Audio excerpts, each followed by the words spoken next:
നമസ്കാരം. ചരിത്രകാരനും അധ്യാപകനുമായ doctor M G Shashibhushan സാറാണ് നമുക്കൊപ്പം ചേരുന്നത്. സാർ നമസ്കാരം. നമസ്കാരം, നമസ്കാരം. ഈ നമ്മൾ ഈ ഒരു സാഹചര്യം എന്തുകൊണ്ടാണ് സാറിനെ വിളിച്ചതെന്ന് പറഞ്ഞാലേ, ഇപ്പം നമ്മൾ സോഷ്യൽ മീഡിയ നോക്കിക്കഴിഞ്ഞാൽ ഏറ്റവും കൂടുതൽ ഒരു ക്യാമ്പയിൻ പോലെ വേണമെങ്കിൽ നമുക്ക് പറയാം. അങ്ങനെ നടക്കുന്ന ഒരു സംഭവമാണ് തിരുവനന്തപുരം എന്നുള്ള ക്യാപിറ്റൽ സിറ്റിയെ കൊച്ചിയിലേക്ക് മാറ്റണം. അതായത് കേരളത്തിൻ്റെ തലസ്ഥാനം എന്തിന് തിരുവനന്തപുരത്തിലേക്ക് നിലനിർത്തണം? കാരണം ഒരു കേരളത്തിൻ്റെ ഇങ്ങേ അറ്റത്തെ ഒരു ഭാഗമാണ്. എന്തിനാണ് കേരളത്തിൻ്റെ തലസ്ഥാനമായി തിരുവനന്തപുരത്തിനെ നിർത്തുന്നത്? നടുപ്രദേശമായ കൊച്ചി കേന്ദ്രീകരിച്ച് തിരുവനന്തപുരത്തിൻ്റെ തലസ്ഥാനം മാറിക്കൂടെ എന്നുള്ള ഒരു ഭയങ്കര ക്യാമ്പയിൻ, അതിൽ പ്രമുഖരെല്ലാം ഉൾപ്പെടെയാണ് ഈ ക്യാമ്പയിൻ നടത്തുന്നത്. ശരിക്കും എന്തുകൊണ്ടാണ് സാർ, എങ്ങനെയാണ് തിരുവനന്തപുരം ക്യാപിറ്റലായത്? ഈ പറയുന്ന കാര്യങ്ങൾ വല്ലതും നടക്കാൻ പോകുന്നുണ്ടോ? ഒന്നാമത് ഇതൊരിക്കലും പ്രായോഗികമായ കാര്യമല്ല. ഒരു സംസ്ഥാനത്തിൻ്റെ തലസ്ഥാനം മാറ്റാൻ വേണ്ടിയിട്ടുള്ള വിഭവങ്ങൾ നമ്മുടെ കേരളത്തിനില്ല. ഇപ്പോൾ ആന്ധ്രയായിട്ടും തെലുങ്കാനയായിട്ടും പഴയ ആന്ധ്രാപ്രദേശ് വിഭജിച്ചു. അങ്ങനെ ആന്ധ്രാപ്രദേശ് വിഭജിച്ചപ്പോൾ തെലുങ്കാനയ്ക്കൊരു തലസ്ഥാനം ഉണ്ട്, ഹൈദരാബാദ്, നേരത്തെയുള്ള ഹൈദരാബാദ്. ആന്ധ്രയ്ക്കൊരു തലസ്ഥാനം വേണം. ആ ആന്ധ്രയ്ക്ക് വേണ്ടിയിട്ട് അവർ ഒരു അമരാവതി എന്ന് പറയുന്ന പ്രാചീന ബൗദ്ധ മത കേന്ദ്രം കണ്ടെത്തിയിട്ട് അവിടെ ഒരു തലസ്ഥാനം തുടങ്ങാനായിട്ട് തീരുമാനിച്ചു. അടുത്ത ഗവൺമെൻറ് വന്നപ്പോഴത്തേക്കും അത് ക്യാൻസൽ ചെയ്യുകയാണ്. ഞാൻ പറഞ്ഞു വരുന്നത്, ഇന്നത്തെ കാലത്ത് സംസ്ഥാനങ്ങൾക്ക് പുതിയ ഒരു തലസ്ഥാനം സൃഷ്ടിക്കുക എന്ന് പറയുന്നത് എളുപ്പമല്ലെന്നല്ല, ഇംപോസിബിൾ കേരളത്തിൻ്റെ കാര്യത്തിൽ. ഇനി അന്ന് കേരളം മൂന്നായിട്ട് വിഭജിക്കപ്പെട്ടിരുന്നു, പ്രധാനമായിട്ട് മൂന്നായിട്ട്. തെക്ക് തിരുവിതാംകൂർ, നടുക്ക് കൊച്ചി, വടക്ക് വശത്ത് മലബാർ. ഈ തിരുവിതാംകൂറും കൊച്ചിയുമാണ് ആദ്യമായിട്ട് സംയോജിച്ചത്. ആദ്യമായിട്ട് അതിനെ സംയോജിപ്പിച്ചപ്പോൾ തലസ്ഥാനം എവിടെ വേണം എന്നുള്ള ആലോചന വന്നു. ആ ആലോചന വന്നപ്പോൾ 3 കാരണങ്ങൾ കൊണ്ടാണ് തിരുവനന്തപുരത്തെ തലസ്ഥാനമായിട്ട് അടയാളപ്പെടുത്തിയത്.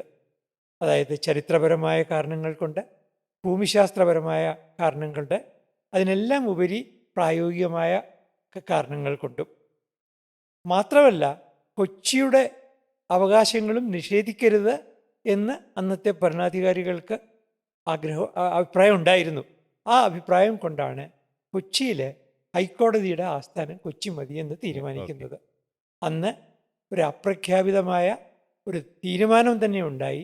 തലസ്ഥാനം തിരുവനന്തപുരത്തിനും അതുപോലെ ഹൈക്കോടതി എന്ന് പറയുന്നത് കൊച്ചിയിലും. ആ തീരുമാനം അനുസരിച്ചിട്ടാണ് ഈ 2 എസ്റ്റാബ്ലിഷ്മെൻറ്റ്സ് വരുന്നത്. ഒന്ന് തിരുവനന്തപുരത്തും മറ്റൊന്ന് എറണാകുളം അല്ലെങ്കിൽ കൊച്ചിയിലും വരുന്നത്. അപ്പോൾ കോഴിക്കോട്ടുകാർക്ക് പരാതിയുണ്ട്. അവരുടെ വാണിജ്യ നഗരമായ, അല്ലെങ്കിൽ അവരുടെ മലബാറിലെ ഏറ്റവും പ്രധാനപ്പെട്ട കോഴിക്കോടിന് വളരെ പഴക്കമുണ്ട്. ഇത് പഴയ കാലത്ത് തന്നെ അറബികളുമായിട്ടുള്ള കച്ചവടം, അല്ലെങ്കിൽ പിന്നെ പാശ്ചാത്യ ശക്തികളുമായിട്ടുള്ള കച്ചവടം ഒക്കെ നടത്തിയിട്ടുള്ള ഒരു പുരാതനമായ നഗരമാണ്. ഇപ്പോൾ കോഴിക്കോടിൻ്റെ താല്പര്യങ്ങൾ എങ്ങനെയാണ് അതിനെ അവഗണിക്കുകയല്ലേ എന്ന് ചോദിച്ചു. അപ്പം അങ്ങനെ നമുക്ക് ഓരോ നഗരങ്ങളെയും തൃപ്തിപ്പെടുത്താൻ സാധിക്കുകയില്ല. ഒന്ന്, ഈ തിരുവനന്തപുരം നഗരത്തിൻ്റെ ഏറ്റവും വലിയ അഡ്വാൻറ്റേജ് എന്താന്ന് പറഞ്ഞാൽ, തലസ്ഥാനമായി തുടരുന്നതിനുള്ള അഡ്വാൻറ്റേജ് എന്ന് പറഞ്ഞാൽ, ഫർദർ എക്സ്പാൻഷന് തിരുവനന്തപുരത്ത് ഇപ്പോഴും സ്പേസ് ഉണ്ട്. ഫർദർ എക്സ്പാൻഷന്, അതായത് കൂടുതൽ വികസിക്കുന്നതിനുള്ള സ്പേസ് എറണാകുളത്തിന് ഇല്ല.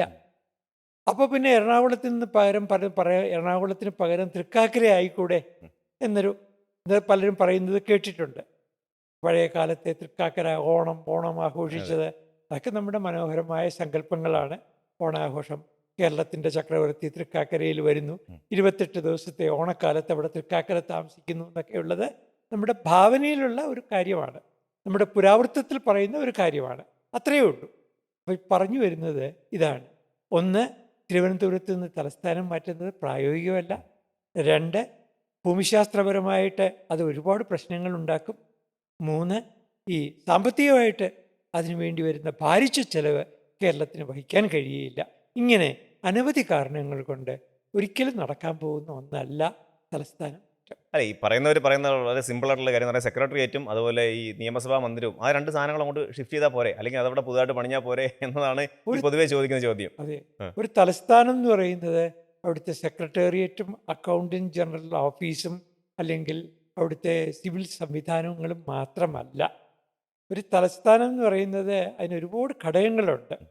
അന്ന് ഈ കേരളത്തിലെ ഏറ്റവും പ്രമുഖമായ പൊളിറ്റിക്കൽ ക്യാപിറ്റൽ എന്ന് പറയുന്നത് തിരുവനന്തപുരമായിരുന്നു. ഇപ്പോൾ തിരുവനന്തപുരം എന്ന് പറയുന്നത് പ്രാചീനമായ നഗരങ്ങളിലൊന്നാണ്.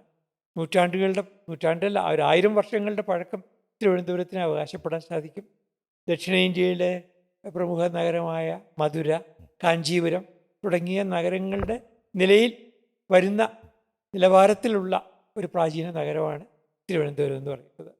ആ തിരുവനന്തപുരത്ത് അതിനെ പിന്നീട് കുറച്ചു കാലം കഴിയുമ്പോൾ പത്മനാഭപുരമായി തലസ്ഥാനം. അങ്ങനെ വന്നു കഴിഞ്ഞപ്പോഴത്തേക്കും തിരുവനന്തപുരത്തെ ആളുകളും അതിന് ദൈനംദിന പ്രവർത്തനങ്ങളിൽ ഒരു ചെറിയ വ്യത്യാസം വന്നു. പക്ഷെ ആ വ്യത്യാസമൊക്കെ ഉണ്ടെങ്കിലും 19-ാം നൂറ്റാണ്ടാവുമ്പോഴേക്കും അല്ലെങ്കിൽ 18-ാം നൂറ്റാണ്ടാവുമ്പോഴേക്കും വീണ്ടും തിരുവനന്തപുരം പൊളിറ്റിക്കൽ ക്യാപിറ്റലായി മാറുകയാണ്. പൊളിറ്റിക്കൽ ക്യാപിറ്റലായിട്ട് മാറിക്കഴിഞ്ഞപ്പോഴും ഇത് ആദ്യം ഒരു തീർത്ഥാടന നഗരം തന്നെയായിട്ട് തുടർന്നു. 1860-നും 1880-നും ഇടയ്ക്കാണ് നാം ഇന്ന് കാണുന്ന ആധുനിക തിരുവനന്തപുരത്തിൻ്റെ അസ്ഥിവാരം ഇടുന്നത്. 3 ആളുകളാണ് അതിന് കാരണക്കാരായിട്ടുള്ളത്. ഒന്ന്, അന്ന് തിരുവിതാംകൂർ ഭരിച്ചിരുന്ന ആയില്യം തിരുനാൾ രാമവർമ്മ. 2, അദ്ദേഹത്തിൻ്റെ കരുത്തനായ ദിവാൻ സർ ടി മാധവറാവു. 3, അന്നത്തെ ചീഫ് എഞ്ചിനീയർ, അദ്ദേഹം ഇംഗ്ലീഷുകാരനാണ്, ബാർട്ടൺ എന്നാണ് പേര്. ഈ 3 പേര് ചേർന്നിട്ടാണ്, ഈ 3 പേര് ചേർന്ന് അവർക്കൊരു കെമിസ്ട്രി ഉണ്ടായിരുന്നു. ഈ 3 പേർക്കും, ദിവാനും രാജാവിനും അതുപോലെ തന്നെ ചീഫ് എഞ്ചിനീയർക്കും. അവർ 3 പേരും കൂടി ചേർന്നിട്ടാണ് ഈ തിരുവനന്തപുരം നഗരത്തെ കോട്ടയ്ക്കകത്ത് നിന്ന് വെളിയിലേക്ക് കൊണ്ടുപോകുന്നത്. അതുവരെ തിരുവനന്തപുരം എന്ന് പറയുന്നത് ഇന്നത്തെ കിഴക്കേക്കോട്ട, ഇന്നത്തെ പത്മനാഭ സ്വാമി ക്ഷേത്രത്തിൻ്റെ അകത്തായിട്ട് കറങ്ങിക്കിടന്നിരുന്നു. അവിടുന്ന് വെളിയിലേക്ക് വരികയാണ്. ആദ്യമായിട്ടൊരു ഹജൂർ കച്ചേരി എന്നാണ് അതിന് പറയുന്നത്, ഇന്നത്തെ സെക്രട്ടേറിയറ്റിനെ അതവിടെ സ്ഥാപിക്കുന്നു. ആ സെക്രട്ടേറിയറ്റ് വന്നു കഴിഞ്ഞിട്ട് യൂണിവേഴ്സിറ്റി കോളേജ് വരുന്നു. അത് കഴിഞ്ഞ് നേപ്പിയർ മ്യൂസിയം വരുന്നു. ഈ 3 മനോഹരമായ സൗധങ്ങൾ വന്നതോടുകൂടി തിരുവനന്തപുരത്തിൻ്റെ മുഖച്ഛായ മാറുകയാണ്. അതുകൂടാതെ ജനറൽ ഹോസ്പിറ്റൽ വരുന്നു. 4 മന്ദിരങ്ങൾ. ഈ 4 മന്ദിരങ്ങളെ തമ്മിൽ ബന്ധിപ്പിക്കുന്ന റോഡ്. ആളുകളുടെ വീക്ഷണത്തിൽ മാറ്റം വരികയാണ്. നേരെ മറിച്ച് ഈ എറണാകുളം നഗരം ക്യാപിറ്റൽ സിറ്റി ആവുന്നത് വളരെ വൈകിയാണ്. കൊച്ചി രാജാക്കന്മാരുടെ, അതായത് പെരുമ്പടപ്പ് രാജാക്കന്മാരുടെ ആസ്ഥാനം എന്ന് പറയുന്നത് കൊച്ചിയാണ്. ആ കൊച്ചി ആസ്ഥാനമായി വരുന്ന ആ കൊച്ചി പോർട്ട് ആണെങ്കിലും പിന്നീട് അത് പോർട്ടുഗീസുകാരുടെ ഒരു സിറ്റിയായിട്ട് മാറുന്നു. അത് കഴിഞ്ഞിട്ട് ഡച്ചുകാരുടെ നേരിട്ടുള്ള ഭരണത്തിൻ്റെ കീഴിലാകുന്നു. എറണാകുളത്തേക്ക് അവർ മാറുന്നു. അപ്പോഴും രാജാവ് തൃപ്പൂണിത്തുറയാണ് താമസിക്കുന്നത്. ഇപ്പോൾ തൃപ്പൂണിത്തുറയിൽ ഈ രാജാവിനെ ചുറ്റിപ്പറ്റിയുള്ള കുറേ സംവിധാനങ്ങൾ തൃപ്പൂണിത്തുറയുണ്ട്. പിന്നെ വരുന്നത് ഒരു 1945-ന് ശേഷമാണ് എറണാകുളം ശരിക്കും പെരുമ്പടപ്പിൻ്റെ ഒരു അഡ്മിനിസ്ട്രേറ്റീവ് സെൻ്ററായിട്ടും വരുന്നത്. വൈകിയാണ്. ഇതിനെന്താ കാരണം? എറണാകുളത്ത് സ്ഥലമില്ല. കാല് അങ്ങോട്ട് നീട്ടി വെച്ച് കഴിഞ്ഞാൽ കായലിലേക്ക് ചെന്ന് വീഴും, അല്ലേ? അവിടെ സുഭാഷ് പാർക്ക് നമുക്കറിയാമല്ലോ, മഹാരാജാസ് കോളേജിൻ്റെ ഇപ്പുറത്ത് കുറച്ച് സ്ഥാപനങ്ങൾ. അത് കഴിഞ്ഞാൽ പിന്നെ കൊച്ചി കായലാണ്. അത് കഴിഞ്ഞാൽ പിന്നെ കൊച്ചിയാണ്. അപ്പം ഈ ഒരു വികസിക്കാൻ ഉള്ള ഭൂമിയുടെ പരിമിതിയാണ്. അല്ലാതെ വേറെ വൈകാരികമായിട്ട് ഒന്നും പറയുകയല്ല. ഒരു ചരിത്രകാരനെ അങ്ങനെ ഒരു പക്ഷപാതത്തിന്റെ കാര്യവുമില്ല. അത് കറക്റ്റാണ് സാർ. അത് അല്ല, സാറ് പറഞ്ഞ പോലെ തന്നെ എനിക്കതാ ചോദിക്കാനുള്ളത്. 3 കാരണങ്ങൾ എന്തായാലും തീർച്ചയായിട്ടും 3 കാരണങ്ങൾ ഉണ്ടാവുമല്ലോ. ഒന്ന് പൊളിറ്റിക്സ് ഉണ്ടാവും, 2 ജിയോഗ്രഫി ഉണ്ടാവും, 3ാമത്തെ ഏറ്റവും പ്രധാനപ്പെട്ട ഒരു ചരിത്രം, ഹിസ്റ്ററി ഉണ്ടാവും. ഈ 3 കാരണങ്ങൾ ചേർന്നതായിരിക്കുമല്ലോ ഈ ക്യാപിറ്റൽ സിറ്റി തിരുവനന്തപുരത്തേക്ക് വന്നത്. ഈ 3 കാരണങ്ങൾ കൊച്ചിക്ക് അവകാശപ്പെടാൻ ഉണ്ടാവില്ലല്ലേ? ഈ തിരുവനന്തപുരവുമായി താരതമ്യപ്പെടുത്തുമ്പോൾ എറണാകുളത്തിന്റെ കാര്യം കുറച്ച് പിന്നിലാണ്, വളരെ പിന്നിലാണ്. അർഹത, എറണാകുളത്തിനുള്ള അർഹത പിന്നിലാണ്. അപ്പോൾ ഇത് ഇങ്ങനെ തീരുമാനിക്കുന്നത് ഈ ഹജൂർ കച്ചേരി അല്ലെങ്കിൽ നമ്മുടെ സെക്രട്ടേറിയറ്റ്, തിരുവനന്തപുരത്തെ സെക്രട്ടേറിയറ്റ് അങ്ങനെ ഒരു സ്ഥാപനം വരാനുള്ള കാരണം എന്താണ് അന്ന് ആ കാലത്ത്? തിരുവനന്തപുരത്ത് സെക്രട്ടേറിയറ്റ് വരാൻ കാരണം അന്ന് ദിവാന്റെ ആസ്ഥാനവും കോട്ടയ്ക്കകത്താണ്. കോട്ടയ്ക്കകത്തെന്ന് പറഞ്ഞാൽ പത്മനാഭസ്വാമി ക്ഷേത്രത്തിൻ്റെ വലത്തുവശത്തായിട്ടാണ് രാജാവിൻ്റെ കൊട്ടാരങ്ങൾ. ആ പത്മനാഭസ്വാമി ക്ഷേത്രത്തിൻ്റെ രാജാവിൻ്റെ കൊട്ടാരം കഴിഞ്ഞിട്ട് അല്പം മാറി ഇപ്പോൾ പിന്നെ കോട്ടയ്ക്കകത്ത് ഇപ്പോൾ ഒരു രാജധാനി ഹോട്ടൽ എന്ന് പറഞ്ഞില്ലേ, ആ ഹോട്ടൽ നിൽക്കുന്ന സ്ഥലത്തായിരുന്നു പണ്ടത്തെ സെക്രട്ടേറിയറ്റ്. അവിടെ ആ സെക്രട്ടേറിയറ്റും അവിടെ തന്നെയാണ്. അപ്പോൾ അങ്ങനെ വന്നു കഴിഞ്ഞപ്പോൾ അന്ന് അവർണ ജാതിക്കാർക്ക് കോട്ടയ്ക്കകത്ത് പ്രവേശനം. അപ്പോൾ അന്ന് അതിനു മുമ്പ് അവരുടെ ശബ്ദം കേൾക്കാൻ ആരും ഇല്ലായിരുന്നു. അത് കഴിഞ്ഞ് ആധുനിക വിദ്യാഭ്യാസം വന്നു. പൊതുനിരത്തുകളിൽ കൂടി അവർക്ക് സഞ്ചരിക്കുവാനുള്ള സ്വാതന്ത്ര്യം ഉണ്ടായി. അങ്ങനെ വന്നു കഴിഞ്ഞപ്പോൾ അവർ മെയിൻ മുഖ്യധാരയിലേക്ക് വരികയാണ്. ആ മുഖ്യധാരയിലേക്ക് വരുമ്പോൾ അവർക്കും കൂടി വരാവുന്ന ഒരു സ്ഥാനത്ത് വേണം അഡ്മിനിസ്ട്രേറ്റീവ് ബിൽഡിംഗ്. അതെ. അങ്ങനെയാണ് ഈ ഹജൂർ കച്ചേരിക്ക് അനുയോജ്യമായ ഒരു സ്ഥലം അന്വേഷിക്കുന്നത്. അപ്പോൾ ഈ സ്ഥലം ഇപ്പോൾ സെക്രട്ടേറിയറ്റ് നിൽക്കുന്ന ഈ സ്ഥലം എന്ന് പറയുന്നത് ഒരു ഇംഗ്ലീഷുകാരൻ്റെ സ്വകാര്യ വസതിയായിരുന്നു. അതിനോട് ചേർന്ന സ്ഥലം എന്താണെന്ന് വെച്ചാൽ ഒരു പുത്തൻ ചന്ത എന്ന് പറയുന്ന ഒരു ചന്തയായിരുന്നു. അപ്പോൾ ആ പുത്തൻ ചന്ത ഏറ്റെടുക്കുന്നു. പിന്നെ എൻജിനീയറായിട്ടുള്ള ആളുടെ, ബ്രിട്ടീഷുകാരനായിട്ടുള്ള ആളിനെ കണ്ട് അദ്ദേഹത്തിൻ്റെ സ്വകാര്യ വസതി ഏറ്റെടുക്കുന്നു. അവിടെ ഈ സെക്രട്ടേറിയറ്റ് വരികയാണ്. ആ സെക്രട്ടേറിയറ്റ് പണിയുന്നത് അപ്പോൾ അന്ന് ഏത് ശൈലിയിൽ വേണം എന്നൊക്കെയുള്ള ചർച്ചകൾ ഉണ്ടായിരുന്നു. അപ്പോൾ അന്നത്തെ കാലത്ത് ദിവാനെ ചീഫ് എഞ്ചിനീയർക്ക് വിട്ടുകൊടുക്കുന്നു. അപ്പോൾ ചീഫ് എഞ്ചിനീയർ എന്ത് ചെയ്തു? ഗ്രീക്കോ റോമൻ ആർക്കിടെക്ചറിലാണ് അത് പണിയുന്നത്. ഗ്രീക്കോ റോമൻ എന്ന് പറഞ്ഞാൽ കൃത്യമായി പറഞ്ഞാൽ ഗോത്തിക് റിവൈവൽ എന്നാണ് അതിന് പറയേണ്ടത്. ആ ഗോത്തിക് റിവൈവൽ എന്ന് പറഞ്ഞാൽ ശരിക്കും ഒരു പലേഡിയൻ എന്ന് പറഞ്ഞിട്ടൊരു ആർക്കിടെക്റ്റ് ലണ്ടനിലുണ്ട്. ആ പലേഡിയൻ എന്ന് പറയുന്ന ആർക്കിടെക്റ്റിൻ്റെ ഭാവനയിലുള്ള ഒരു നിയോ ഗോത്തിക് ശൈലിയിലാണ് നമ്മുടെ സെക്രട്ടേറിയറ്റ് പണിയുന്നത്. അന്നും അതിന് വിമർശനമുണ്ടായി. അന്നുള്ള വിമർശനം എന്താണ്? വെർണാക്കുലർ ആർക്കിടെക്ചറിനെ അവഗണിച്ചു. അപ്പോൾ അത് തെറ്റായി എന്ന് പറയുന്നവരുണ്ടായിരുന്നു. അത് കഴിഞ്ഞിട്ട് അതിൻ്റെ പ്രധാനമായിട്ട് അതിൻ്റെ സ്ട്രക്ചറലായിട്ട് ഒന്ന് രണ്ട് വൈകല്യങ്ങളുണ്ട്. പ്രധാനമായിട്ട് നടുക്ക് ദർബാർ ഹാളാണ്. ആ ദർബാർ ഹാളിൻ്റെ മുകളിലാണ് ക്ലോക്ക് ടവർ. ഈ ക്ലോക്ക് ടവർ വരുമ്പോൾ അവിടെ കഴുത്തൊന്ന് കുറുകിപ്പോയി. അതേസമയത്ത് ക്ലോക്ക് ടവറിന് കഴുത്ത് കുറുകിപ്പോയി എന്ന് പറഞ്ഞ് കുറച്ച് ഉയരം കൂട്ടിയതാണ് സെനറ്റ് ഹാള്. അവിടെ ജിറാഫിൻ്റെ മാതിരി കഴുത്ത് വളരെ നീണ്ടും പോയി.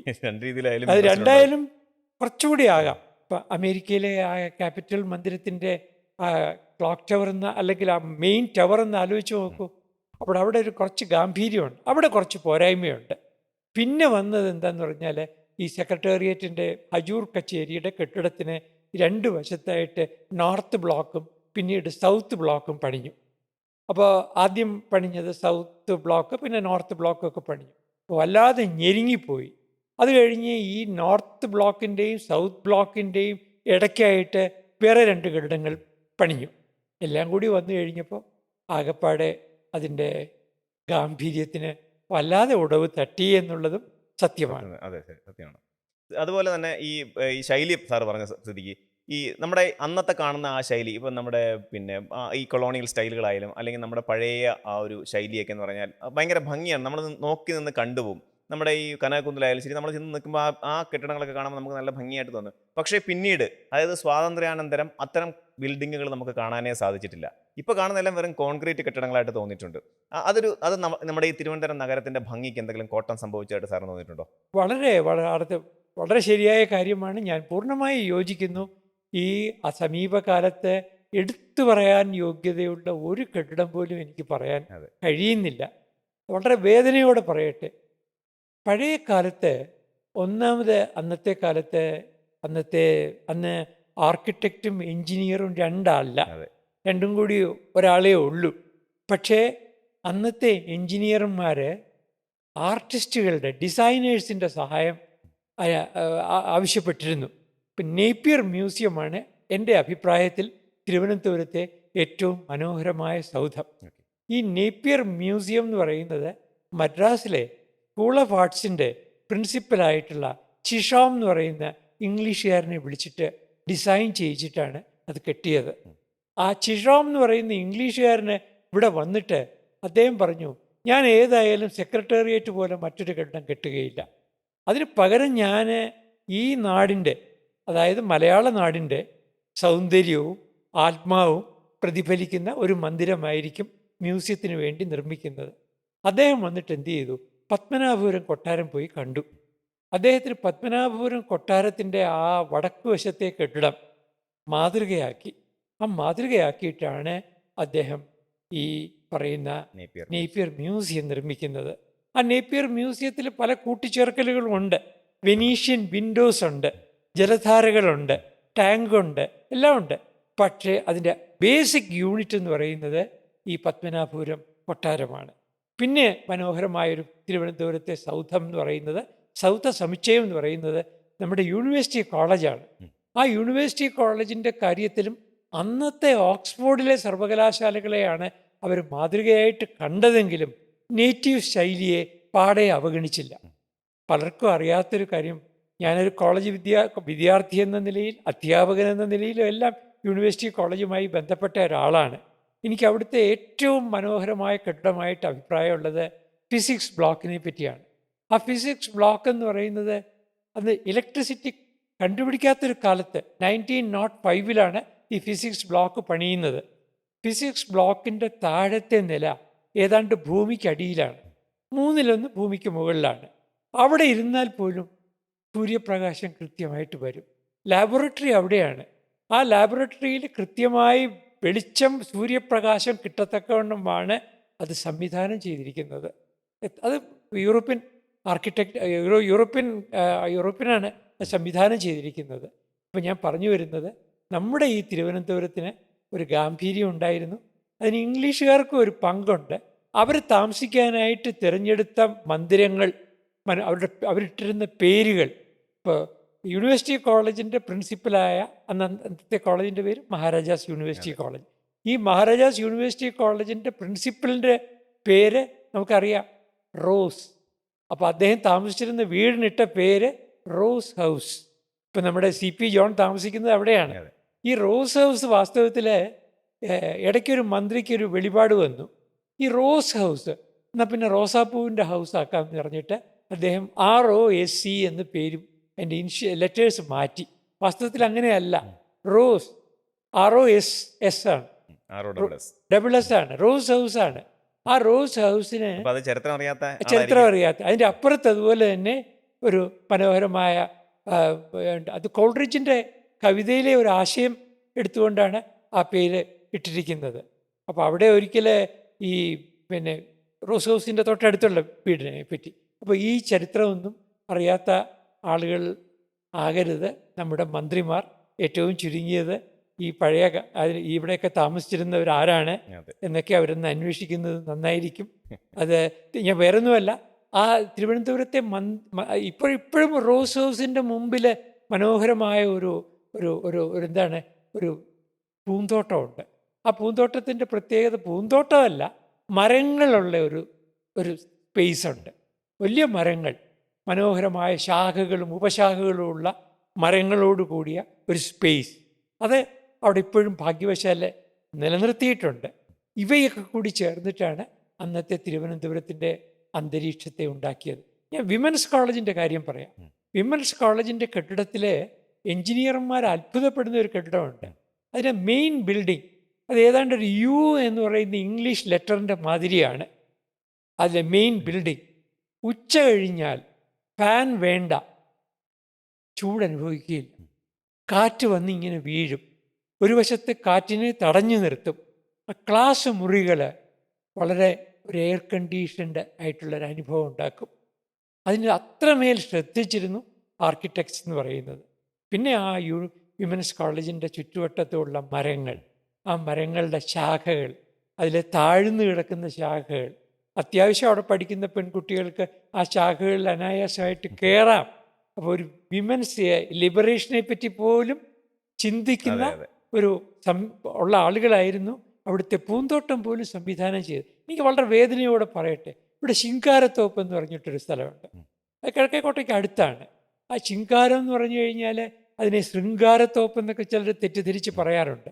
അങ്ങനെയല്ല. ശിങ്കാരം എന്ന് വെച്ചാൽ അലങ്കാരം എന്നാണ് പഴയ മലയാളത്തിലെ അർത്ഥം. ഈ ശിങ്കാരത്തോപ്പിൽ കുറച്ചു കാലം റെസിഡൻറ്റ് താമസിച്ചിരുന്നു. ഇപ്പോൾ അതൊരു കോളനിയാണ്. ഞാൻ കോളനിയിൽ അവിടെ വന്നതിനെപ്പറ്റി ഒന്നും എനിക്ക് അറിഞ്ഞുകൂടാ. എന്തെങ്കിലും രാഷ്ട്രീയ സംവിധാനത്തിൻ്റെ പിന്തുണയോടുകൂടി തന്നെ ആയിരിക്കണം അവിടെ വന്നത്. അതിൽ പ്രത്യേകതയായിട്ട് പലരും എഴുതിയിട്ടുണ്ട്, അവിടെ പൂമരങ്ങൾ ഏറ്റവും കൂടുതലുള്ള ഒരു തോപ്പായിരുന്നു. തോപ്പെന്നാണ് പണ്ടത്തെ കാലത്ത് ഈ ഇങ്ങനെയുള്ള പ്രദേശങ്ങൾക്ക് പറയുന്നത്. ആ തോപ്പായിരുന്നു. ഞാൻ കുറച്ചുകൂടി പറയാം, ഈ വാഗമരങ്ങൾ തിരുവനന്തപുരത്ത് നട്ടുപിടിപ്പിക്കുന്നത് ഈ പറയുന്ന ശിങ്കാരത്തോപ്പിലായിരുന്നു. കവടിയാറിലൊരു സ്ക്വയർ ഉണ്ടായിരുന്നു, നശിപ്പിച്ചു കളഞ്ഞു. ആ കവടിയാർ സ്ക്വയറിലാണ് ആദ്യമായിട്ട് കാനവാഴ എന്ന് പറയുന്ന ഒരു പൂച്ചെടി വരുന്നത്. അപ്പോൾ ഇവിടെ അതുപോലെ തന്നെ ഒരു ജർമ്മൻകാരനുണ്ടായിരുന്നു, കുംബ്രിഗാൽ എന്നാണ് അദ്ദേഹത്തിൻ്റെ പേര്. ഈ കുംബ്രിഗലാണ് കവടിയാറിലെ പാലസിലെ പൂന്തോട്ടം ഡിസൈൻ ചെയ്യുന്നത്. അദ്ദേഹം തന്നെയാണ് ഈ പറയുന്ന പല ഇവിടുത്തെ അവന്യൂ, അതായത് വെള്ളയമ്പലം അവന്യൂ അദ്ദേഹമാണ് ഡിസൈൻ ചെയ്തത്.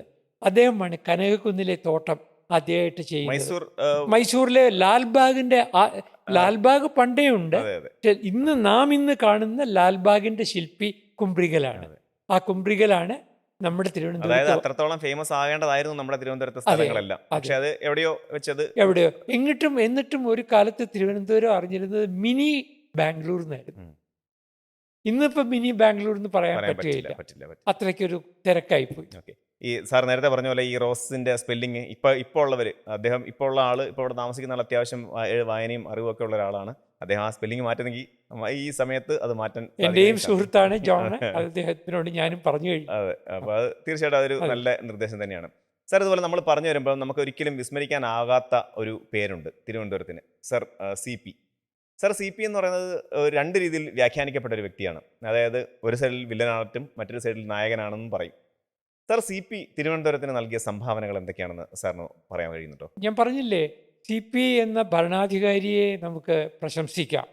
പക്ഷേ CP എന്ന് പറയുന്ന വ്യക്തി വിമർശനാതീതനായിരുന്നില്ല. ആ വ്യക്തിക്ക് ഒരുപാട് ദൗർബല്യങ്ങളുണ്ടായിരുന്നു. അദ്ദേഹത്തിൻ്റെ ആ വ്യക്തിയുടെ പ്രധാന ദൗർബല്യം എന്ന് പറഞ്ഞാൽ വൈരനിര്യാതനം ഏതറ്റം വരെയും. അവിടെ അദ്ദേഹം ഒരു ദാക്ഷിണ്യവും കാണിച്ചിട്ടില്ല. അന്ന് സ്റ്റേറ്റ് കോൺഗ്രസിൽപ്പെട്ട ആളുകളാണ് അന്ന് സ്വാതന്ത്ര്യത്തിന് വേണ്ടി വാദിച്ചിരുന്നത്. അവരെ അദ്ദേഹം മൃഗീയമായി അടിച്ചമർത്തി. 5 രൂപ പോലീസ് എന്ന് പറയുന്നൊരു പോലീസിനെ അദ്ദേഹം അഴിച്ചുവിട്ടു, കയറൂരി വിട്ടു. അവർ ചെയ്തു വെച്ച ദ്രോഹങ്ങൾ അത് പറഞ്ഞ് അവസാനിപ്പിക്കാൻ പറ്റുകയില്ല. പക്ഷേ ദീർഘവീക്ഷണമുള്ളൊരു ഭരണാധികാരിയായിരുന്നു അദ്ദേഹം. ഒരു 50 കൊല്ലം മുമ്പുള്ള തിരുവനന്തപുരത്തെയും തിരുവിതാംകൂറിനെയും അദ്ദേഹത്തിന് വിഷ്വലൈസ് ചെയ്യാൻ സാധിച്ചിരുന്നു. അവിടെയാണ് അദ്ദേഹത്തിൻ്റെ മഹത്വം എന്ന് പറയുന്നത്. നമ്മുടെ ഒരു വ്യക്തിയെ നമുക്ക് ബ്ലാക്ക് ആൻഡ് വൈറ്റ് ആയിട്ട് കാണാം. ഓക്കെ. സാർ CP എന്താണ് തിരുവനന്തപുരത്തിന് വേണ്ടി ചെയ്തിട്ടുള്ള കാര്യങ്ങൾ? തിരുവനന്തപുരത്തിന് വേണ്ടി ചെയ്ത ഒന്നാമത്തെ കാര്യം ട്രാവൻകൂർ സർവകലാശാലയുടെ ശില്പി അദ്ദേഹമാണ്. അവിടെ സർവകലാശാലയുടെ മുമ്പിൽ വെച്ചിരിക്കുന്ന പ്രതിമ ചിത്തിരതിരുനാൾ മഹാരാജാവിൻ്റെതാണ്. ശരിയാണ്, അന്ന് ചിത്തിരതിരുനാൾ മഹാരാജാവാണ് ഭരണാധികാരി. പക്ഷേ CP രാമസ്വാമി അയ്യരുടെ ആശയമാണ് സർവകലാശാല. ആ സർവകലാശാലയ്ക്ക് ഒരു ലോകപ്രശസ്തമായൊരു സർവകലാശാല ആവണമെന്ന് അദ്ദേഹത്തിന് ആഗ്രഹമുണ്ടായിരുന്നു. ഐൻസ്റ്റീനെ സർവകലാശാലയുടെ വൈസ് ചാൻസലറാകാൻ ക്ഷണിച്ചത് വരില്ല എന്ന് അറിഞ്ഞുകൊണ്ട് തന്നെയാണ്. പക്ഷെ അതിനകത്തൊരു തന്ത്രം ഉണ്ടായിരുന്നു. ഐൻസ്റ്റീൻ ആദ്യമായിട്ട് ട്രാവൻകൂർ എന്ന് പറയുന്ന സ്ഥലത്തെപ്പറ്റി അന്വേഷിക്കാൻ തുടങ്ങി എന്ന് പറയും. പിന്നെ അദ്ദേഹം തീർന്നില്ല. ഹാൽഡെയിനെ, JBS ഹാൽഡെയിൻ, ജൂലിയസ് ഹക്സ്ലി, ഇവരെയൊക്കെയാണ് ആദ്യകാലത്ത് വൈസ് ചാൻസലർ ആവാനായിട്ട് ക്ഷണിച്ചത്. അപ്പോൾ അവിടെയൊക്കെ തന്നെ അതിനകത്ത് പബ്ലിസിറ്റിയുടെ സ്റ്റണ്ടും ഉണ്ട്. പക്ഷേ CP എന്താണ് തിരുവനന്തപുരത്തിന് ചെയ്തതെന്ന് ചോദിച്ചാൽ ഞാൻ പറയും സർവകലാശാല ഇപ്പോൾ കാര്യവട്ടത്തേക്ക് മാറ്റി. എങ്കിലും CP തുടങ്ങിയ ആ സർവകലാശാലയുടെ തുടർച്ചയായിട്ട് നമുക്ക് യൂണിവേഴ്സിറ്റി ലൈബ്രറി ഉണ്ട്, യൂണിവേഴ്സിറ്റി സിനറ്റ് ഹാളുണ്ട്, യൂണിവേഴ്സിറ്റി സ്റ്റേഡിയം ഉണ്ട്. അതുപോലെ തന്നെ അഫിലിയേറ്റഡ് കോളേജായിട്ട് യൂണിവേഴ്സിറ്റി കോളേജും ഇപ്പോഴും അഫിലിയേറ്റഡ് കോളേജ് അല്ല, അന്ന് അദ്ദേഹത്തിൻ്റെ കാലത്ത് അഫിലിയേറ്റഡ് കോളേജായിരുന്നു. ആ കോളേജും ആ സ്ഥലത്ത് നിന്ന് മാറ്റാനായിട്ട് പല ശ്രമങ്ങളും നടത്തിയിട്ടുണ്ടെങ്കിലും അതിനെയൊക്കെ അതിജീവിച്ചുകൊണ്ട് കോളേജ് അവിടെ നിലനിൽക്കുന്നു. ഓക്കെ. സാർ അതുപോലെ നമ്മുടെ ഈ എപ്പോഴും നമ്മൾ കൗതുകകരമായൊരു ചോദ്യമാണ്, ഈ നമ്മുടെ സെക്രട്ടറിയേറ്റ് നിൽക്കുന്ന സ്ഥലം അത് സ്റ്റാച്ചു എന്നറിയപ്പെടുന്നുണ്ടല്ലോ. ഇപ്പോൾ സ്റ്റാച്ചു എന്നാണ് ആ സ്ഥലം അറിയപ്പെടുന്നത്. ഈ സ്റ്റാച്ചു അല്ലെങ്കിൽ അവിടെ ഈ സ്റ്റാച്ചു വരുന്നതിന് മുമ്പും അതിനെ ഹജൂർ കച്ചേരി എന്നായിരിക്കും ഒരു പക്ഷേ ആ പ്രദേശം അറിയപ്പെടുന്നത്. ആ സ്ഥലത്തിന് ശരിക്കും ഒരു പേരുണ്ട്. പലരും ചോദിക്കുന്ന ഒരു ചോദ്യമാണ്, ഞാൻ പലപ്പോഴും സോഷ്യൽ മീഡിയ കാണാറുള്ള ഒരു പേരുണ്ട്, വെള്ളരിക്കണ്ടം. വെള്ളരിക്കണ്ടം എന്നാണ് ആ സ്ഥലത്തിൻ്റെ പഴയ പേര്. അതിന് എനിക്ക് എങ്ങനെയാണ് മനസ്സിലായതെന്ന് പറഞ്ഞാൽ, ഈ സെക്രട്ടേറിയറ്റിൻ്റെ ഒരു വടക്ക് വശത്തായിട്ട് ഒരു മാടൻകോവിലുണ്ട്. ആ മാടൻകോവിലിൻ്റെ പേര് വെള്ളരിക്കണ്ടം മാടൻകോവിൽ എന്നായിരുന്നു. വിശ്വകർമ്മ സമുദായത്തിൽപ്പെട്ടവരുടെ ഒരു ക്ഷേത്രമായിരുന്നു. അപ്പോൾ വിശ്വകർമ്മ സമുദായത്തിൽപ്പെട്ടവരുടെ ഒരു കമ്മ്യൂണിറ്റിയുടെ ഒരു അമ്പലമാണ് ഈ മാടൻകോവിൽ. ആ മാടൻകോവിൽ ഇപ്പോഴും ഉണ്ട്. ആ മാടൻകോവിലിൻ്റെ ട്രസ്റ്റീസ് ഇപ്പോഴും വിശ്വകർമ്മ സമുദായത്തിൽപ്പെട്ടവരാണ്. അവരുടെ സ്ഥലമായിരുന്നു ഈ പിന്നെ ഈ തമിഴ് സംസാരിക്കുന്ന മാതൃഭാഷയായിട്ടുള്ള വെള്ളാള സമുദായത്തിൽപ്പെട്ട ആളുകൾ അതിൻ്റെ തെക്കു ഭാഗത്തേക്ക് വന്നു. ആ, അതായത് ഇന്നിപ്പോൾ ട്രഷറിയൊക്കെ നിൽക്കുന്നില്ലേ, ആ ഭാഗം സ്റ്റേറ്റ് ബാങ്ക് ഓഫ് ട്രാവൻകൂറിൻ്റെ ട്രഷറി ബ്രാഞ്ച് അവിടെയാണ് പ്രവർത്തിക്കുന്നത്. അത് വെള്ളാള സമുദായത്തിൽപ്പെട്ട ആളുകളുടെ ആയിരുന്നു. അവരുടെ ഇന്ന് കോമ്പൻസേഷൻ കൊടുത്ത് വാങ്ങിച്ചിട്ടാണ് റാണി പാർവതിബായി അവിടെ ഈ പുത്തൻ ചന്ത തുടങ്ങുന്നത്. അന്ന് തിരുവനന്തപുരത്തിൻ്റെ ഒരു പ്രത്യേകത, ഓരോ കമ്മ്യൂണിറ്റിക്കും ഓരോ ബ്ലോക്കുണ്ട് അതെ ഓരോ സ്ഥലത്ത്. അതെ അതെ. പക്ഷേ ഒന്ന് ആലോചിച്ച് നോക്കൂ, പ്രധാനപ്പെട്ട സ്ഥലങ്ങളൊക്കെ തന്നെ എല്ലാവർക്കുമായിട്ടും കൊടുത്തിരുന്നു. ഈ ഒരു സാർ ഈ കമ്മ്യൂണിറ്റിയുടെ കാര്യം പറഞ്ഞപ്പോഴാണ് നമ്മുടെ തിരുവനന്തപുരത്തെ പൊളിറ്റിക്സിന് ഈ ഒരു കമ്മ്യൂണിറ്റീസുമായിട്ട് ഭയങ്കര കണക്ഷൻ ഉണ്ടെന്ന് എനിക്ക് പലപ്പോഴും തോന്നിയിട്ടുണ്ട്. അതെ അതെ അതെ, എങ്ങനെയാ? ശരിയാണ്, വളരെ ശരിയാണ്. തിരുവനന്തപുരത്തെ രാഷ്ട്രീയത്തിന് അത് കുറച്ചൊരു പ്രവചന അതീത സ്വഭാവം വരും. എങ്ങനെയാണെന്ന് പറഞ്ഞു കഴിഞ്ഞാൽ, പുറമേക്ക് പറയുമ്പോൾ രാഷ്ട്രീയ പാർട്ടികൾ തമ്മിലാണ് മത്സരിക്കുന്നത്. അപ്പം രാഷ്ട്രീയ പാർട്ടികൾ തമ്മിലാണ് മത്സരിക്കുന്നതെങ്കിലും അവസാനം ഒരു കമ്മ്യൂണൽ ആംഗിളിലേക്ക് അത് ചെന്നെത്തും. അതിനെന്താ കാരണമെന്ന് പറഞ്ഞാൽ, തിരുവനന്തപുരത്ത് ഒരു ട്രൈബൽ കൾച്ചറിൻ്റെ ഹാങ് ഓവർ ഉണ്ട്. ആ ട്രൈബൽ കൾച്ചറിൻ്റെ ഹാങ് ഓവർ ഉള്ളപ്പോൾ അതിൻ്റെ ഭാഗമായിട്ട് സ്ഥാനാർത്ഥി നമ്മുടെ ആളാണോ എന്നൊരു അന്വേഷണം വരും. ഈ നമ്മുടെ ആളെന്ന് പറഞ്ഞാൽ എൻ്റെ ജാതിയിൽപ്പെട്ട ആളാണോ എന്നാണ് ആ ചോദ്യത്തിൻ്റെ അർത്ഥം, അതിൻ്റെ ധ്വനി.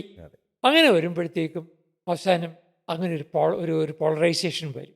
ഞാൻ ഒരു കോളേജ് വിദ്യാർത്ഥിയായിരുന്ന കാലത്താണ് ഒരു ഇലക്ഷനിൽ ആദ്യമായിട്ട് സജീവമായിട്ട് പങ്കെടുക്കുന്നത്. വി കെ കൃഷ്ണമേനോനെ എനിക്കന്ന് വലിയ ആരാധനയായിരുന്നു. അങ്ങനെ വി കെ കൃഷ്ണമേനോൻ്റെ ഇലക്ഷന് വേണ്ടിയിട്ട് ക്യാമ്പയിൻ ചെയ്യാനായിട്ട് ഞാൻ ക്ലാസ്സിൽ നിന്നൊക്കെ പോകാതെ ഇലക്ഷനിൽ പ്രവർത്തിക്കുകയാണ്. അങ്ങനെ ഇലക്ഷന് വി കെ കൃഷ്ണമേനോനാണ് ആകട്ടെ ഞാൻ ചില ആദർശങ്ങൾക്ക് വേണ്ടിയും മത്സരിക്കുക എന്നേ പറയുകയുള്ളൂ. തനിക്ക് വോട്ട് ചെയ്യണമെന്ന് പറയത്തില്ല. അവസാനം ഇൻ്റലിജൻസ് ഡിപ്പാർട്ട്മെൻറ്റ് പറഞ്ഞു കൃഷ്ണമേനോൻ 25,000 വോട്ടിന് തോക്കും. 2 കാരണം കൊണ്ടാണ്. ഒന്ന്, അദ്ദേഹം എനിക്ക് വോട്ട് വേണമെന്ന് പറയുന്നില്ല. 2, അദ്ദേഹം ജാതിയുടെ ഒരു മേൽവിലാസവും അദ്ദേഹത്തിന് ഉപയോഗിക്കുന്നില്ല. ഇങ്ങനെ ആയാൽ പറ്റുകയില്ല എന്ന് ഇൻ്റലിജൻസ് അദ്ദേഹത്തിനോട് താല്പര്യമുള്ള ചില ഉദ്യോഗസ്ഥന്മാർ സ്വകാര്യമായി, ഇൻ്റലിജൻസ് ഉദ്യോഗസ്ഥന്മാർ സ്ഥാനാർത്ഥിക്ക് അങ്ങനെ പറഞ്ഞു കൊടുക്കാൻ പാടില്ല നിയമപരമായിട്ട്, പക്ഷേ അദ്ദേഹത്തിനോട് അടുപ്പമുള്ള ചില ആളുകൾ പറഞ്ഞു. അവസാനമാണ് ഈ ഇലക്ഷൻ കമ്മിറ്റിയിൽ ഇതിനെക്കുറിച്ച് ചർച്ചയുണ്ടാകുന്നത്. ഇപ്പോൾ തിരുവനന്തപുരത്തെ രാഷ്ട്രീയത്തിന് ഒരു പൊളിറ്റിക്കൽ ആംഗിൾ ഉള്ളപ്പോൾ തന്നെ ഒരു കാസ്റ്റ് ആംഗിളും ഉണ്ട്. അത് ഈ അടുത്ത ഇലക്ഷൻ വരെ, ഇപ്പോഴത്തെ ഇപ്പോൾ വട്ടിയൂർക്കാവിൽ ആരെയായിരിക്കും കാൻഡിഡേറ്റായിട്ട് ഫീൽഡ് ചെയ്യുന്നത്? പ്രധാനപ്പെട്ട പാർട്ടികളെല്ലാം അവർ ആലോചിച്ചിട്ട് കാസ്റ്റ് പോളിറ്റിക്സിനെ കൂടി ആലോചിച്ചിട്ടായിരിക്കും.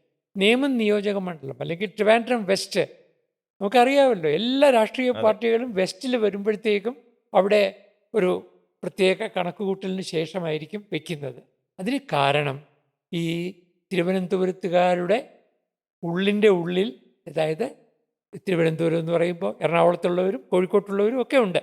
ഇന്ന് തിരുവനന്തപുരത്ത് താമസിക്കുന്ന ആളുകളിൽ ഏതാണ്ട് 50% ആളുകൾ തിരുവനന്തപുരത്ത് നിന്ന് പുറത്തുള്ളവരാണ്. എങ്കിലും ഈ കൺസോളിഡേഷൻ നമുക്ക് വരുന്നത് ആദ്യത്തെ തിരുവനന്തപുരത്തുകാരിൽ നിന്നാണ്.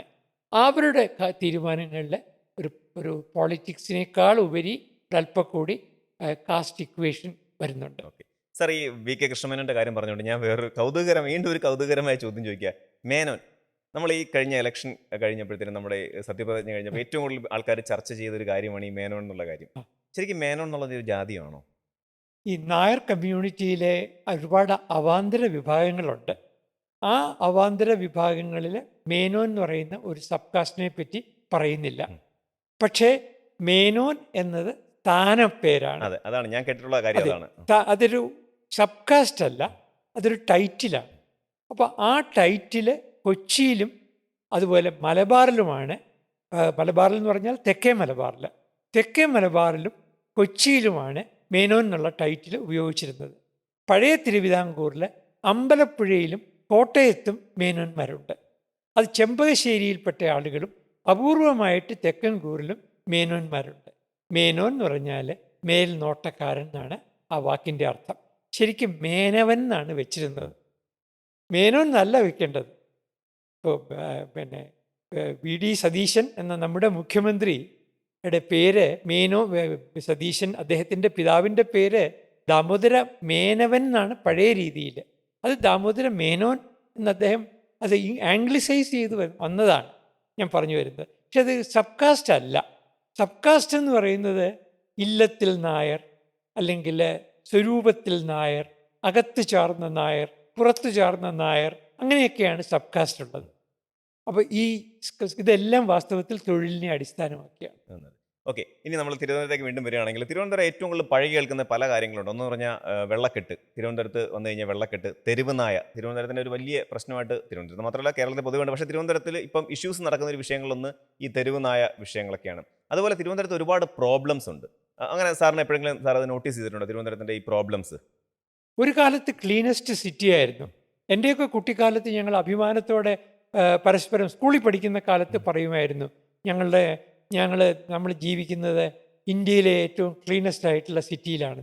കാരണം എന്താണെന്ന് വെച്ചാൽ ഈ ഡ്രെയിനേജ് സിസ്റ്റം അത്ര പെർഫെക്റ്റ് ആയിരുന്നു. അതിനകത്ത് ഗവൺമെൻറ്റിൻ്റെ PWD സംവിധാനവും ഉണ്ട്, നാച്ചുറൽ ഡ്രെയിനേജ് സംവിധാനവും ഉണ്ട്. ഇപ്പോൾ ഉദാഹരണത്തിന് ഇവിടെയുള്ള പല തോടുകളും, ഈ ആമേഴഞ്ചാൻ തോട് ഉൾപ്പെടെയുള്ള തോടുകളും നാച്ചുറൽ ഡ്രെയിനേജ് ആയിട്ട് വന്നിരുന്നു. ആ ഡ്രെയിനേജിൽ ബ്ലോക്ക് ഉണ്ടായി. അവിടെയാണ് തിരുവനന്തപുരത്തിൻ്റെ ശാപം. ഇപ്പോൾ നമുക്കറിയാമല്ലോ, ക്ലീനസ്റ്റ് സിറ്റി എന്ന് പറയുന്നത് എവിടെയാണ്? ഇൻഡോറാണ്. അതെ, ഇൻഡോർ. ഈ ഇൻഡോറിലേക്ക് പോയ ഇവിടെ തിരുവനന്തപുരത്ത് ദിവാനായിരുന്ന സർ ടി മാധവറാവുവാണ് ഇൻഡോറിലേക്ക് പോയത്. ഇൻഡോറിലേക്ക് പോയപ്പോൾ അദ്ദേഹം അവിടുത്തെ ഉദ്യോഗസ്ഥന്മാരോട് പറഞ്ഞത് തിരുവനന്തപുരത്ത് വന്ന് പഠിക്കാനാണ്. തിരുവനന്തപുരത്തെ പഠിച്ചിട്ട് നമുക്കതെല്ലാം ഇൻഡോറിൽ നടപ്പിലാക്കാമെന്നാണ് പറഞ്ഞത്. അങ്ങനെ ഇൻഡോറിന് പോലും ഒരു കാലത്ത് തിരുവനന്തപുരം മാതൃകയായിരുന്നു. പക്ഷെ ഇന്നോ മാതൃകയല്ലാതായി. അതിനെന്താണ് കാരണം? ആസൂത്രണത്തിൽ കാണിക്കുന്ന അലംഭാവമാണ്. ആ പ്ലാനിങ്ങിൽ നമ്മൾ ഒരിക്കലും ചെയ്യാൻ പാടില്ലാത്ത തരത്തിലുള്ള ഒരു അവഗണന.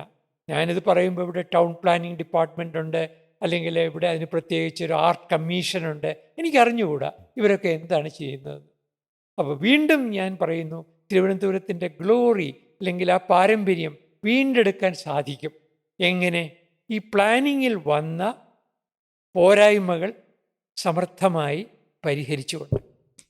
ഞാൻ ഈ തിരുവനന്തപുരത്തിൻ്റെ ട്രാവൻകൂറിൻ്റെ പഴയ ഫോട്ടോസൊക്കെ പലപ്പോഴും ഇങ്ങനെ ശ്രദ്ധിക്കുകയാണ്. എനിക്ക് ഈ ചരിത്രത്തിൽ വലിയ താല്പര്യമുള്ളതുകൊണ്ട് ഞാനപ്പം ശ്രദ്ധിക്കുമ്പോൾ എനിക്ക് ഏറ്റവും കൂടുതൽ മനസ്സിലായിട്ടുള്ള ഒരു കാര്യം എന്ന് പറഞ്ഞാൽ അന്നത്തെ ഫോട്ടോസിലൊക്കെ കാണുമ്പോഴത്തേക്കും, അതായത് എനിക്ക് ഒരു 10-40 അല്ലെങ്കിൽ 50 വർഷം മുമ്പുള്ള തിരുവനന്തപുരത്തിൻ്റെ ഫോട്ടോസൊക്കെ കാണുമ്പം ഒരുപാട് സ്പേസ് തിരുവനന്തപുരത്തിലുള്ളതായിട്ട് എനിക്ക് പലപ്പോഴും തോന്നിയിട്ടുണ്ട്. അതായത് വിശാലമായ റോഡുകൾ, അതുപോലെ ഒത്തിരി സ്പേസ്, നമുക്ക് എന്തും ചെയ്യാനുള്ള സ്പേസ് ഒക്കെ ഉള്ളതായിട്ടൊക്കെ എനിക്ക് പലപ്പോഴും തോന്നിയിട്ടുണ്ട്.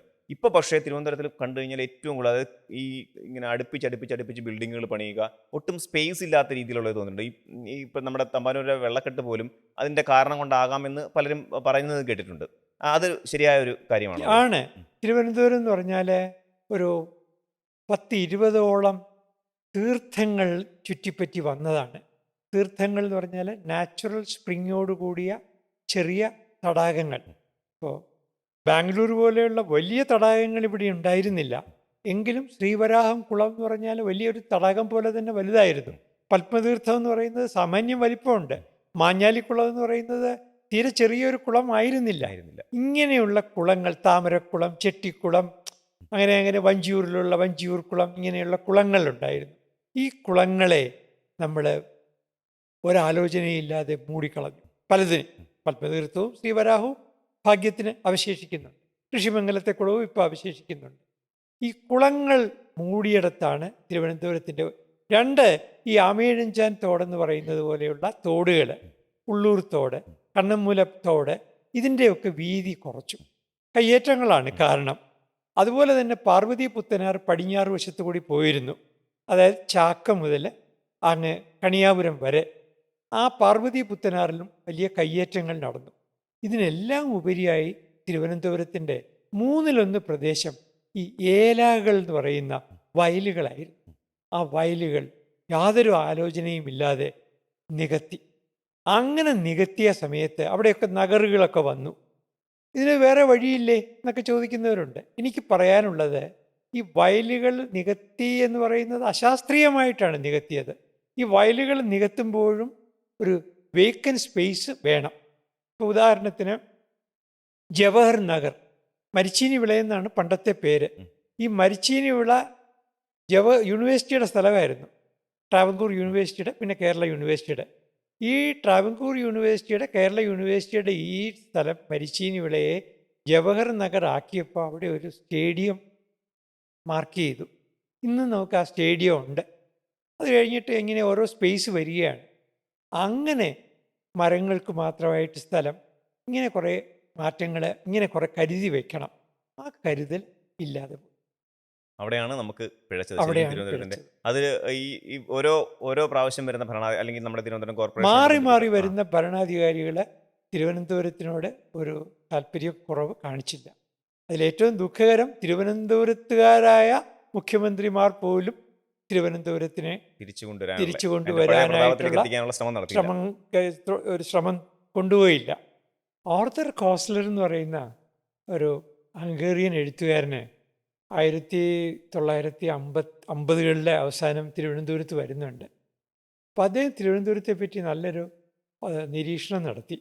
അദ്ദേഹം പറഞ്ഞത് എന്താണെന്ന് പറഞ്ഞാൽ, ഞാൻ എയർപോർട്ടിൽ ഇറങ്ങി മാസ്കറ്റ് ഹോട്ടലിലാണ് അദ്ദേഹം താമസിക്കുന്നത്. മാസ്കറ്റ് ഹോട്ടലിലേക്ക് വന്നപ്പോൾ അദ്ദേഹം അത്ഭുതപ്പെട്ടു. നഗരം എവിടെ? നഗരം കാണാനില്ല. കാണുന്നത് മുഴുവൻ തെങ്ങും തോപ്പുകളാണ്. ഇടയ്ക്കൊരു വീട് കാണും, ഒരു കെട്ടിടം കാണും, പിന്നെ വയൽ, വീണ്ടും തെങ്ങും തോപ്പ്. അപ്പോൾ അദ്ദേഹം എന്നിട്ട് ഒരു തമാശയായിട്ട് പറയുകയാണ്, ഇല്ലാത്ത ഒരു നഗരത്തിൻ്റെ അനുബന്ധം എന്നാണ് എനിക്ക് ഈ തിരുവനന്തപുരത്തെക്കുറിച്ച് തോന്നിയത് എന്നാണ്. അതായത് നഗരം ഉണ്ട് എന്ന്, നഗരം നിലനിൽക്കുന്നുണ്ട് എന്ന്, നഗരം എക്സിസ്റ്റ് ചെയ്യുന്നുണ്ട് എന്ന് ഒരു ആദ്യമായിട്ട് നഗരത്തിലെത്തിയ സഞ്ചാരിക്ക് തോന്നുന്നില്ല. അത്രയ്ക്കൊരു നാച്ചുറൽ, സ്വാഭാവികമായ ഒരു പരിസ്ഥിതിയിലായിരുന്നു തിരുവനന്തപുരം നഗരം അന്ന് ഉണ്ടായിരുന്നത്. എല്ലാവരും ചോദിക്കും മാറ്റം വേണ്ടെന്ന് ചോദിക്കും, പക്ഷെ ഇത് വല്ലാത്തൊരു മാറ്റമായി പോയി. ആ മാറ്റം നമുക്ക് ഒരിക്കലും മാറ്റത്തെ നമുക്ക് അറസ്റ്റ് ചെയ്ത് നിർത്താൻ പറ്റുകയില്ല. പക്ഷേ ആ മാറ്റത്തിൽ ചില കരുതലുകൾ കൂടി വേണം. എങ്ങനെ? ഭാവിയെ പറ്റിയുള്ള കരുതൽ, ഇന്നലകളെക്കുറിച്ചുള്ള അഭിമാനം, ഈ രണ്ടും വേണം.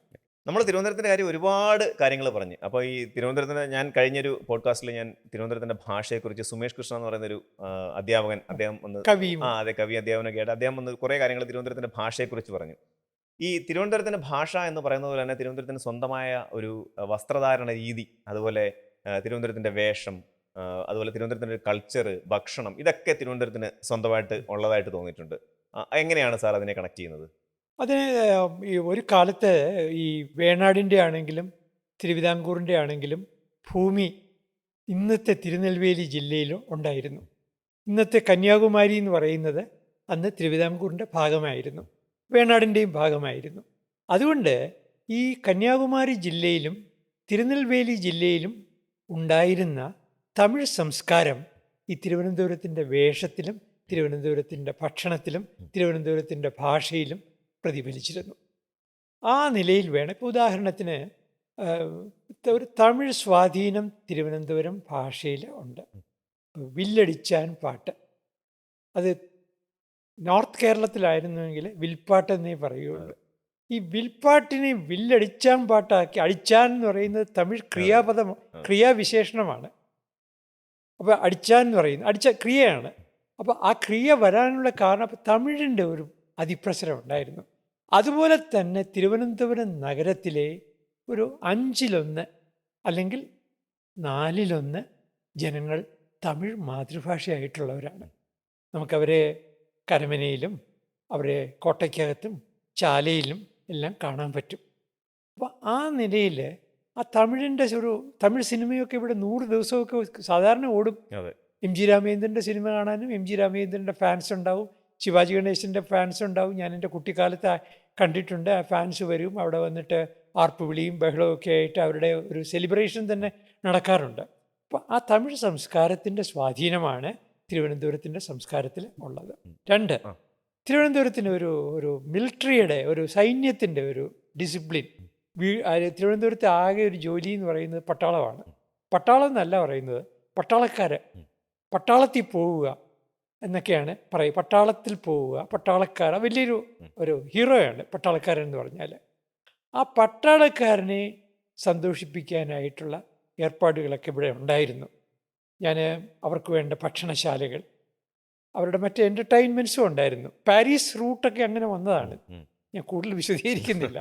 അപ്പോൾ ഈ പറയുന്ന ആ തിരുവനന്തപുരം സംസ്കാരം എന്ന് പറയുന്നത് ഈ ട്രാവൻകൂർ ബ്രിഗേഡ്, അതതിൻ്റെ ആദ്യത്തെ പേര് നായർ ബ്രിഗേഡ്, പിന്നെ ട്രാവൻകൂർ ബ്രിഗേഡ്, പിന്നെ നേറ്റീവ് ഇൻഫൻട്രി ഫോഴ്സ്, ഏത് പേരായാലും ശരി ആ പട്ടാളക്കാർക്ക് വേണ്ടിയിട്ടുള്ളൊരു കൾച്ചർ, അതിൻ്റെ ഭാഗമായിട്ടാണ് പാളയത്ത് അടുത്തടുത്തായി ക്രിസ്ത്യൻ പള്ളിയും മുസ്ലിം മോസ്കും ഗണപതി കോവിലും വന്നത്. പലരും വിചാരിച്ചിരിക്കുന്നത് പോലെ മതസൗഹാർദ്ദം കൊണ്ടുണ്ടായതല്ല. പട്ടാളക്കാർക്ക്, അതിലെ ക്രിസ്ത്യാനികൾക്ക്, ക്രൈസ്തവർക്ക് പോകാനായിട്ട് ഒരു പള്ളി അവിടെ വരുന്നു. ക്രൈസ്റ്റ് മെമ്മോറിയൽ ചർച്ച് വരികയാണ്. ആ ക്രൈസ്റ്റ് മെമ്മോറിയൽ ചർച്ച് വന്നു കഴിഞ്ഞ് അവിടെ ഗണപതി കോവിൽ വരുന്നു. പട്ടാളക്കാർക്ക് വേണ്ടിയാണ്. അത് കഴിഞ്ഞ് പട്ടാളത്തിലെ, കുതിരപ്പട്ടാളത്തിലെ മുസ്ലിങ്ങളാണ് ഭൂരിപക്ഷം. ആ മുസ്ലിം പട്ടാളക്കാർക്ക് വേണ്ടിയിട്ട് പാളയത്തെ മോസ്ക് വരികയാണ്. അതുപോലെ തന്നെ അവിടെ ഒരു ഹനുമാൻ്റെ കോവിൽ വരികയാണ്. OTC ഹനുമാൻ കോവിൽ എന്ന് പറഞ്ഞിട്ട് പറയുന്നുണ്ട്. ആ ഹനുമാൻ കോവിലും പട്ടാളക്കാർക്ക് വേണ്ടിയാണ് വന്നത്. ആദ്യകാലത്ത് ആ ഹനുമാൻ സ്വാമിയുടെ പൂജ പോലും വടക്കേ ഇന്ത്യൻ സമ്പ്രദായത്തിലായിരുന്നു. അപ്പം ഞാൻ പറഞ്ഞു വരുന്നത്, തിരുവനന്തപുരത്തിൻ്റെ സംസ്കാരത്തിൽ കാണുന്ന, തിരുവനന്തപുരത്തിൻ്റെ സംസ്കാരത്തെ സ്വാധീനിച്ച രണ്ട് ഘടകങ്ങൾ, ബാഹ്യ ഘടകങ്ങൾ. ഒന്ന് ഈ ബോർഡർ സ്റ്റേറ്റ്സ്, അതായത് തമിഴ്നാട്, അവിടുത്തെ തിരുനെൽവേലി, അതുപോലെ കന്യാകുമാരി എന്ന് പറയുമ്പോൾ ബൈലിംഗ്വൽ ഏരിയ. ഈ സംസ്കാരങ്ങൾ തിരുവനന്തപുരം സംസ്കാരത്തെ സ്വാധീനിക്കുന്നു. രണ്ട്, തിരുവനന്തപുരത്തുണ്ടായിരുന്ന പട്ടാളത്തിൻ്റെ ഒരു പ്രാധാന്യവും അതിൻ്റെ ചില സവിശേഷതകളും നമ്മുടെ ജനങ്ങളെ വരുന്നു. മൂന്നാമത് ഒരു ബാബുജി സംസ്കാരം, അതായത് ഉദ്യോഗസ്ഥ സംസ്കാരം, അതും ഇവിടെ കാണുന്നുണ്ട്. അതുപോലെ തന്നെ രാഷ്ട്രീയ മത്സരം, ഈ പറയുന്ന ഒരു പാർട്ടിയിൽ നിന്ന് വേറൊരു പാർട്ടിയിലേക്ക് മാറുക, അല്ലെങ്കിൽ പിന്നെ നേതാവിലെ തന്നെ അവിശ്വാസം പ്രമേയം കൊണ്ടുവരിക, അത് വരുന്നു. ഇത് തലസ്ഥാനമായതുകൊണ്ടും തിരുവനന്തപുരത്തിൻ്റെ സ്വഭാവത്തിനെ ഈ തലസ്ഥാനം, ക്യാപിറ്റൽ സിറ്റി എന്ന് പറയുന്ന ഘടകവും സ്വാധീനിച്ചിട്ടുണ്ട്. ഇങ്ങനെ മൂന്ന് ഘടകങ്ങളാണ് പ്രധാനമായിട്ട് കാണുന്നത്. ഈ സാർ ഈ പറഞ്ഞതിൻ്റെ ഇടയ്ക്ക് ഞാൻ ഒരു അവസാനമായിട്ട് ഒരു ചോദ്യം കൂടെ ചോദിച്ചേക്കാം. ഈ കന്യാകുമാരി ട്രാവൻകൂറിൻ്റെ ഭാഗമായിരുന്ന ഒരു പ്രദേശമാണ്. അത് പിന്നീട് തമിഴ്നാട്ടിലേക്ക് പോയതാണ്. ഈ കന്യാകുമാരി തമിഴ്നാട്ടിലേക്ക് പോകാൻ ജാതി ഒരു കാരണമായിട്ടുണ്ടോ? ഞാൻ അങ്ങനെ ഒരുപാട് കേട്ടിട്ടുണ്ട്. ഒരു പ്രത്യേക ജാതിയിൽപ്പെട്ടവരെ ഒഴിവാക്കാൻ വേണ്ടി തിരുവനന്തപുരത്തുകാർ ചെയ്തതാണ് കന്യാകുമാരിയെ തമിഴ്നാടിന് വിട്ടുകൊടുത്തതെന്ന് പറഞ്ഞൊരു ഒരു കാര്യം കേൾക്കുന്നുണ്ട്. സത്യമാണോ അത്? സത്യമാണ്. പക്ഷെ പുറമേക്ക് പറയുന്നത് തമിഴ് മാകാണം, അതായത് തമിഴ് ഭാഷയ്ക്ക് ഭൂരിപക്ഷമുള്ള ഒരു പ്രദേശമായതുകൊണ്ട് ഞങ്ങൾക്ക് തമിഴ്നാട്ടിലോട്ട് ചേരണമെന്ന് പറയുകയാണ്. അത് നേശമണി എന്ന് പറയുന്ന ഒരു പ്രാദേശിക നേതാവാണ് അതിന് നേതൃത്വം കൊടുത്തത്. പക്ഷെ നമ്മൾ ആലോചിക്കണം, ഈ നേശമണിയുടെ പിന്നിൽ അണിനിരന്നിരുന്നവരാരായിരുന്നു? നേശമണിയുടെ കമ്മ്യൂണിറ്റിയിൽപ്പെട്ടവരായിരുന്നു. സ്വാഭാവികമായിട്ടും അന്നത്തെ ഭൂ ഉടമകൾ ആ കമ്മ്യൂണിറ്റിയിൽപ്പെട്ടവർ കുറവായിരുന്നു. തീരെയില്ല എന്ന് പറയുന്നില്ല. അതുകൊണ്ട് ഭൂ ഉടമകളായിട്ടുള്ള ഒരു പ്രത്യേക സമുദായത്തിന് എതിരെ ഈ കൃഷിക്കാരായിട്ടുള്ള തൊഴിലാളികളായിട്ടുള്ള കർഷക തൊഴിലാളികളായിട്ടുള്ള ആളുകൾ അവർക്കെതിരായിട്ട് തിരിയുകയാണ്. അവർ പുറമേക്ക് പറഞ്ഞത് എന്താണ്? ഭാഷാടിസ്ഥാനത്തിൽ ഞങ്ങൾക്ക് തമിഴ്നാടിനോട് ചേരണം. പക്ഷെ അവരുടെ മനസ്സിൻ്റെ ഉള്ളിലെ ഈ ജാതീയമായ വേർതിരിവ് ഒരു പ്രധാന ഘടകമായിരുന്നു. ഓക്കെ, അതാണ് നമുക്ക് ഈ തിരുവനന്തപുരം, അങ്ങനെ അതാണ് തിരുവനന്തപുരത്തെ ആ ഞാൻ ഒന്നും കൂടി അത് പറയട്ടെ. തിരുവനന്തപുരത്തിൻ്റെ സംസ്കാരത്തിൻ്റെ അടിത്തറ എന്ന് പറയുന്നത് ഒരു ട്രൈബൽ ആറ്റിറ്റ്യൂഡാണ്, ട്രൈബൽ സ്വഭാവം. ട്രൈബൽ സ്വഭാവം എന്ന് പറഞ്ഞാൽ എന്താണ്? ഈ പുറമേക്ക് കാണുന്ന മാന്യതകൾക്ക് അപ്പുറത്ത് കൊല്ലാനും, സ്നേഹിക്കുകയാണെങ്കിൽ ജീവൻ കൊടുത്ത് സ്നേഹിക്കാനും ഒരു മടിയുമില്ല. ഈ രണ്ടുമുണ്ട്. ശത്രുവാണോ അവനെ ഉന്മൂലനാശം ചെയ്യും, അതുപോലെ അവനോട് സ്നേഹമാണോ ചങ്ക് പറിച്ചു തരും. അതാണ് തിരുവനന്തപുരം. ഈ നമ്മൾ ഈ കൊച്ചിയിലേക്ക് തലസ്ഥാനം മാറ്റണമെന്നതിൻ്റെ കൂട്ടത്തിൽ തന്നെ ഇപ്പോൾ ഏറ്റവും കൂടുതൽ ഉയർന്നു വരുന്ന മറ്റൊരു കാര്യം എന്ന് പറഞ്ഞാൽ തിരുവനന്തപുരം ജില്ലയെ വിഭജിച്ച് രണ്ട് ജില്ലയാക്കണം. അതായത് നെയ്യാറ്റിൻകര കേന്ദ്രമാക്കി ഒരു ജില്ലയാക്കുക, അതുപോലെ തിരുവനന്തപുരത്തിനെ മറ്റൊരു ജില്ലയാക്കി നിലനിർത്തുക. ഇങ്ങനെ ഒരു പാർട്ടീഷൻ അത് സാധ്യമാകുമോ? ഭരണപരമായ ചെലവ് താങ്ങാനൊക്കുകയില്ല. അപ്പോൾ ഇന്ന് നമുക്കറിയാമല്ലോ, ഉത്തരേന്ത്യയിലെ ജില്ലകളും ഒക്കെ ആയിട്ട് താരതമ്യപ്പെടുത്തുമ്പോൾ കേരളത്തിലെ ജില്ലകൾ എന്ന് പറയുന്നത് അത്ര വലിയ സങ്കീർണതയൊന്നും ഉള്ളതല്ല. അതുകൊണ്ട് ഇതൊക്കെ ഒരു രാഷ്ട്രീയ നേട്ടങ്ങൾക്ക് വേണ്ടി ചില പ്രാദേശിക നേതാക്കന്മാർ അവർക്ക് നിലനിൽക്കാൻ വേണ്ടിയിട്ട് ഉന്നയിക്കുന്ന ഒരു ക്ഷുദ്രമായ ആവശ്യങ്ങളായിട്ട് ഞാൻ കാണുന്നു. തീർച്ചയായിട്ടും. അപ്പോൾ അത് തന്നെയാണ് നമ്മുടെ തലസ്ഥാനം തിരുവനന്തപുരമായി തന്നെ തുടരട്ടെ എന്ന് നമുക്ക് ആഗ്രഹിക്കാം, അല്ലെങ്കിൽ നമുക്ക് അങ്ങനെ തന്നെ ആശ്വസിക്കാം. അതുപോലെ തന്നെയാണ് ഈ സാറ് പറഞ്ഞ ഒരുപാട് കാര്യങ്ങൾ, അത്തരം കാര്യങ്ങൾ, ഇതിൽ ചില വിവാദമായ കാര്യങ്ങളുണ്ട്, അതൊക്കെ എങ്ങനെ വരും എന്നുള്ളത് നമുക്ക് തീർച്ചയായിട്ടും കാണാം. നമുക്ക് അടുത്തൊരു പോഡ്കാസ്റ്റിൽ നമുക്ക് വീണ്ടും തുടർന്ന് സംസാരിക്കാം. Thank you so much sir. നമസ്കാരം.